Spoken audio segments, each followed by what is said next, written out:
কি রে, কি খাচ্ছিস এটা? ঘরে তৈরি রোল। আচ্ছা, আমি যখন বলতাম তখন তো দিতে না। হ্যাঁ, তুমি আর মেয়ে এক হলো।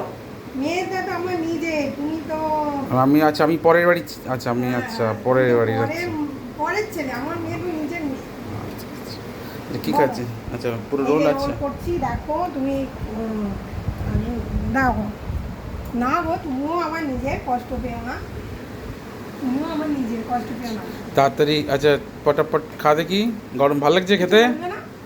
না তো, তাহলে ঠিক আছে, অসুবিধা নেই। আমরা তাহলে পরে একটা রোলের দোকানও খুলতে পারবো চাইলে। কি বলবে, দোকান করবে? হুম। তা আমার চাকরিটা কি হবে? এই যখন চাকরি বাকরি থাকবে না আর কি, যখন আর রিটায়ার ফিটায়ার করে যাবো তখন তারপরে তুমি রোলের দোকান খুলবে? রোলের দোকান খুলবো। তো কী করবো, রিটায়ারমেন্টের পরে কী করবো? এমনি সারা এমনি থাকা যায়? আমাদের মনে আছে, আমি ভালো রুটি করতাম, রুটি ফুলতো বলে আমি হ্যাঁ, হ্যাঁ। বলেছিলাম যে রুটির করবো। দোকান করবো, রুটির দোকান। এখন রুটির দোকান দিয়ে কি হয়েছে, রোলের দোকান। রোলের দোকান। কেন দেখো, আমার রোল রেডি, নাও নিয়ে নাও। আচ্ছা। চলো খেয়ে নাও, ফোনটা রাখো, খেয়ে নাও। এবার এটা আমি অল্প করে দেবো।